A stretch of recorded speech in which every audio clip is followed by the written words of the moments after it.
Hola, nosotros somos el equipo Bobsleigh para esta actividad y pues lo que vamos a explicar dentro de este video son cuatro ejercicios de teoría del consumidor y los vamos a conectar con decisiones reales de específicamente política pública.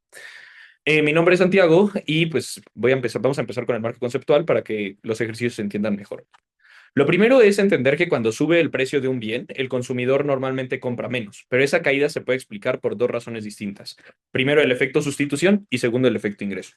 El efecto sustitución sucede porque el bien que subió de precio se mantiene relativamente más caro frente a otros bienes. Entonces, aunque el consumidor mantuviese ese mismo nivel de poder adquisitivo, tendría incentivos para sustituir ese bien por alternativas que fueran más baratas. Y por otro lado, el efecto ingreso ocurre porque el aumento del precio reduce el poder adquisitivo real del consumidor. ¿Esto qué quiere decir? Que con el mismo dinero ahora puede comprar menos, entonces termina ajustando su consumo. Existen dos formas de separar estos efectos. La primera es por la descomposición de Slotsky, que compensa al consumidor con el ingreso necesario para que pueda comprar a su canasta original a los nuevos precios, que es una medida que tiende a ser más observable. Y la segunda es la descomposición que hace Higgs, que compensa al consumidor con el ingreso necesario para mantener exactamente el mismo nivel de utilidad. Es una medida más teórica porque la utilidad es algo que no es tangible y además requiere conocer las preferencias del consumidor. También vamos a trabajar con medidas monetarias del bienestar. La variación compensatoria, como lo vimos en clase, nos dice cuánto dinero habría que darle al consumidor después de un cambio de precios para dejarlo igual de bien que antes. La variación equivalente nos dice cuánto estaría dispuesto a pagar antes de ese cambio para poder evitarlo. Finalmente, el excedente del consumidor mide la diferencia entre lo que los consumidores están dispuestos a pagar y lo que realmente terminan pagando. Esto es particularmente importante porque termina convirtiendo algo abstracto, como el utilidad o el bienestar, en valores específicamente monetarios y que se pueden expresar en número.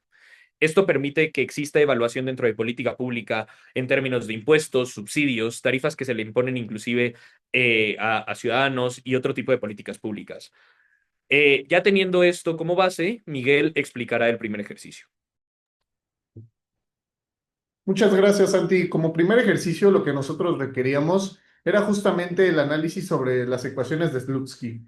Como primer punto, lo que nos encontramos durante el ejercicio, para explicarlo brevemente, era una función de utilidad Cobb-Douglas. Como ya la conocemos, en este tipo de funciones, lo que nosotros nos representamos es que tanto nuestra variable X como nuestra variable Y, ambas representaban el 50%. Entonces, decir aquí que tanto el bien X como el bien Y, funcionaban equitativamente. Por lo tanto, lo que nos daban, lo que teníamos que sacar previamente eran las demandas marshallianas.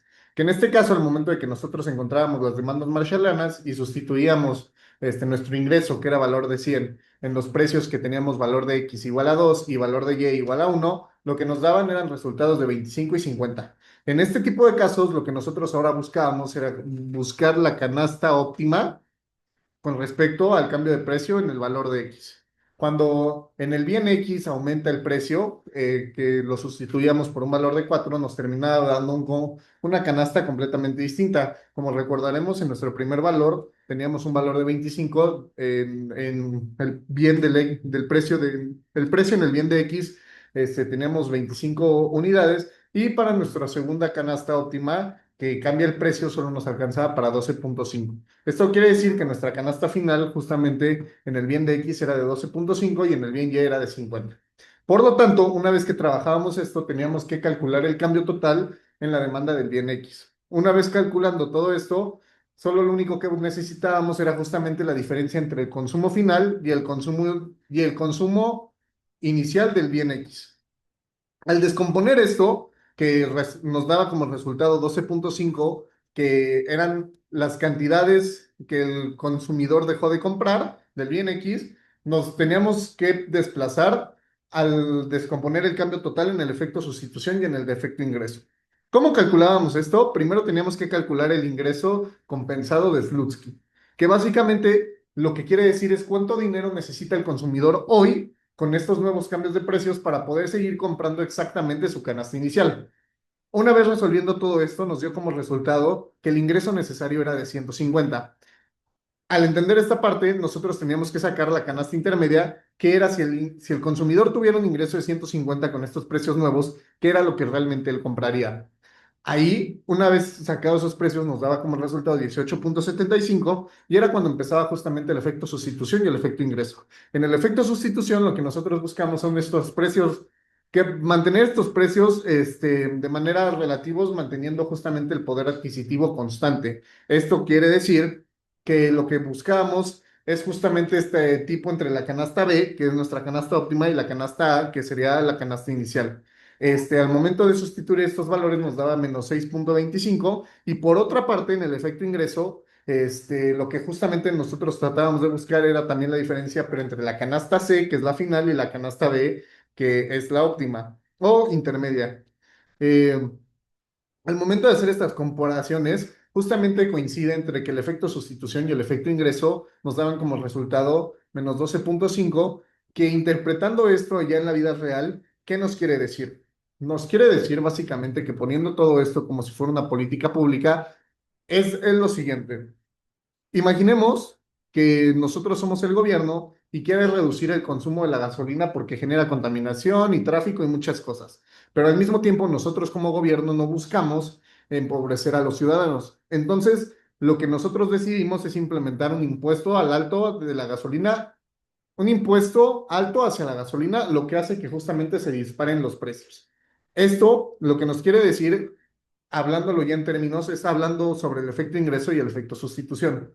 Por una parte, en el efecto ingreso, lo que nosotros estamos recibiendo es que justamente al encarecerse la gasolina, las personas ya no, repentinamente podríamos decir que son más pobres en términos reales. ¿Por qué? Porque ya con su sueldo que ellos tienen en este preciso momento ya no les alcanza para poder consumir lo que consumían antes, por lo cual esta política pública lo que hace es castigar desproporcionadamente a las familias con menores ingresos.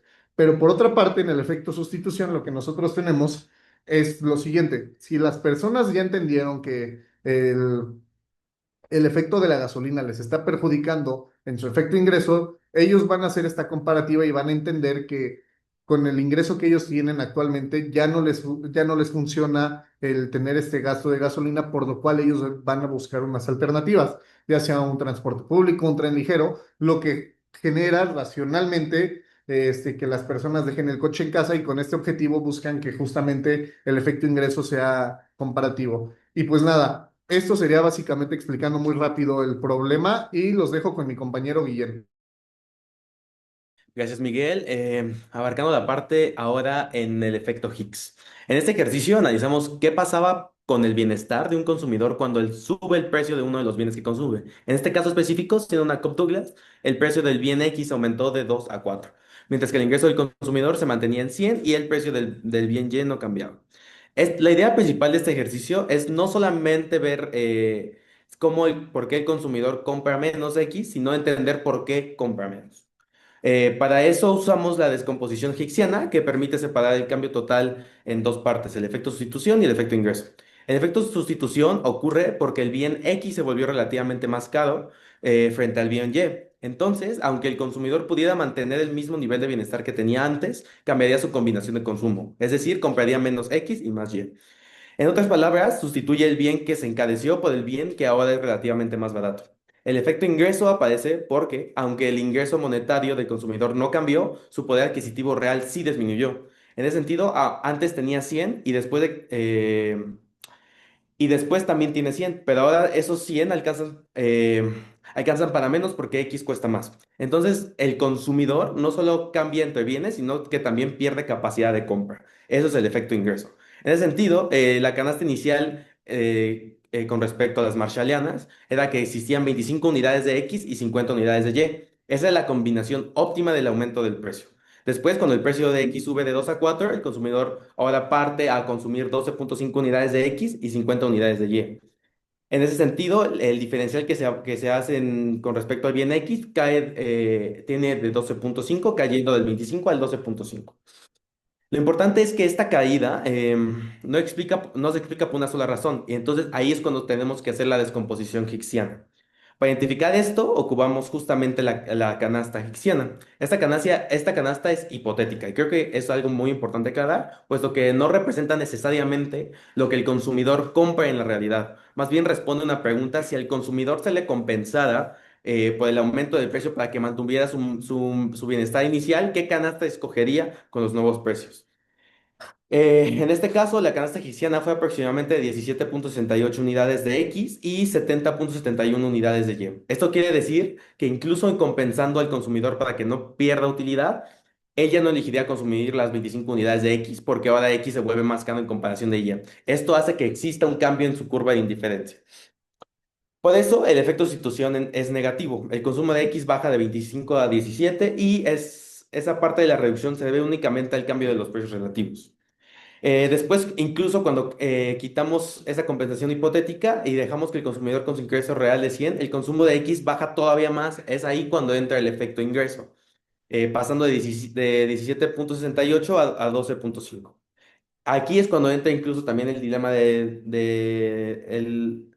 la identidad de Roy, puesto que eso también nos ayuda para volver a encontrar las Marshallianas, haciendo la suma de los efectos que en este caso obtenemos el mismo diferencial de X, que sería de 12,5. Último ya para finalizar esta parte, es que también esto se puede materializar en la realidad con el mismo ejemplo que decía Miguel, que era la gasolina. Puesto que si la gasolina sube mucho de precio, una persona puede cambiar su comportamiento por dos razones. Primero, por el efecto de sustitución, que en este caso sería no sé, usar más el transporte público o, no sé, compartir el coche, caminar más, entre otros. Esto pasó porque se volvió relativamente más cara la gasolina. Pero también hay un efecto ingreso, puesto que si la persona sigue manteniendo el mismo salario, pero ahora se gasta más en gasolina, le queda menos dinero para otras cosas. Aunque no haya bajado su salario en términos reales, es como si fuera más pobre. Y con esto también entra la parte de las variaciones equivalentes y excedente consumidor, que lo va a tratar muy bien.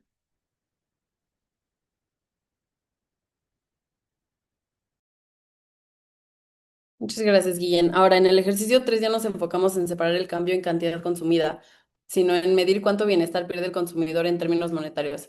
Con la función de utilidad de X por Y, el ingreso y el ingreso del consumidor de 120 con precios iniciales de X igual a 2 y Y igual a 3. Como la función es Cobb-Douglas, con los mismos pesos, el consumidor gasta la mitad de su ingreso en cada bien.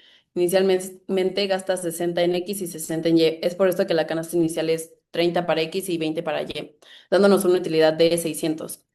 Des- una utilidad inicial de 600, vaya. Después del aumento de precio, el consumidor sigue teniendo ingreso de 120, pero ahora X cuesta 4. Entonces la nueva canasta es 15 para X y 20 para Y, dándonos una nueva utilidad de 300. Entonces el consumidor pierde bienestar porque su utilidad baja de 600 a 300. Ahora usando las dos medidas de variación compensatoria y equivalente, la compensatoria es aproximadamente de 49,71, lo que significa que después del aumento de precio habría que darle alrededor de 49,71 unidades monetarias al consumidor para que vuelva a estar tan bien como antes. Y para la variación equivalente da un resultado de menos 35,15. Esto significa que antes del aumento de precio se le debe quitar o restar 35,15 unidades monetarias al gasto en precios iniciales. Esto para poder alcanzar el mismo bienestar que habría con el aumento de precio de X. La diferencia entre ambas medidas está en el punto de referencia. La variación compensatoria pregunta, ¿cuánto dinero necesito darle después del daño para compensarlo? Y la variación equivalente pregunta, ¿cuánto estaría dispuesto a pagar antes para evitar este daño? La medida más útil para evaluar políticas públicas es la variación compensatoria, porque se interpreta como una compensación concreta, por ejemplo, un subsidio para hogares afectados por un aumento de tarifas. Y en este caso específico, sería mejor la compensatoria, ya que la utilidad inicial pues es mayor a la utilidad final.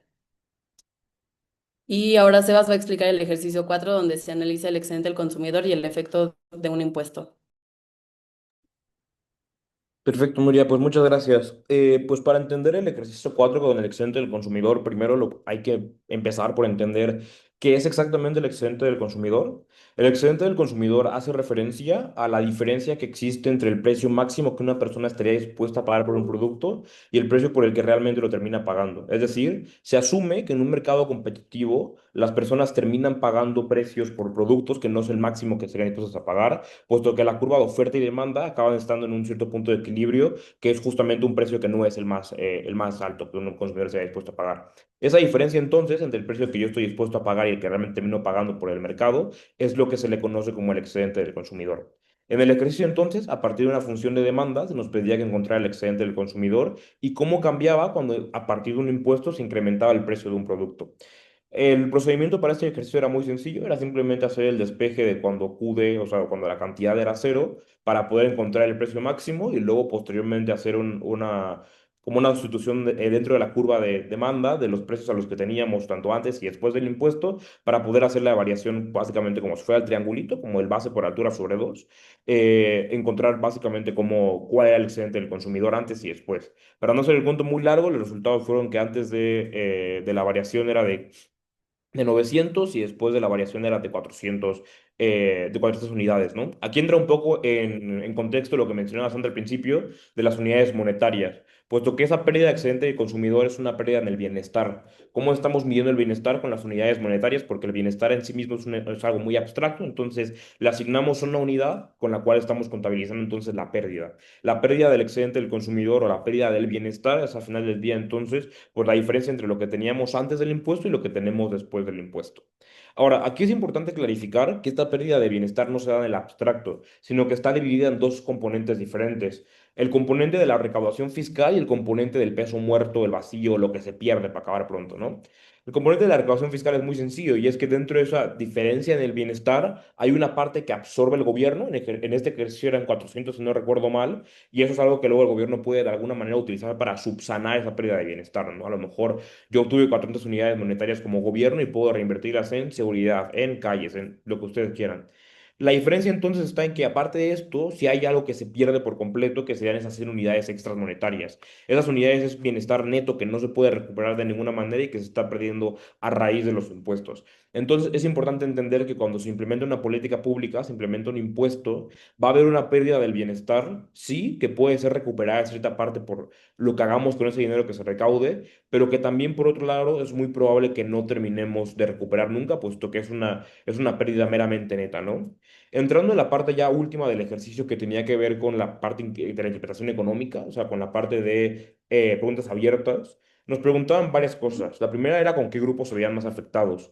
Este tipo de grupos, bueno, la respuesta ahí fue que eran los grupos más bajos del cuartil o de los deciles de ingreso, básicamente la gente que tiene menos poder adquisitivo. Y la respuesta o sea, la respuesta o la razón o el razonamiento detrás de por qué esto es cierto es básicamente porque mientras una persona tenga menos ingresos, la capacidad que tiene de poder sustituir ciertos bienes o qué tanto le puede afectar el aumento de precios es mayor, puesto que representas en porcentaje un mayor porcentaje de su ingreso, ¿no? O sea, si yo soy una persona que tengo, por ejemplo, 10 pesos de ingreso a la semana y a lo mejor gasto esos 10 5 en mi comida, si el día de mañana esos 5 son 7 ya estoy perdiendo un 20% de mi ingreso, ¿no? Pierdo un 20% de mi capacidad adquisitiva. Si una persona tuviera 100 pesos, esos 2 pesos extra que le excluyeron, porcentualmente es mucho menor. Esto implica entonces que todo el tipo de impuestos y todo el tipo de cosas que afecten el precio de un producto a nivel general afectan principalmente a la gente que tiene menores ingresos. Esa es la primera pregunta.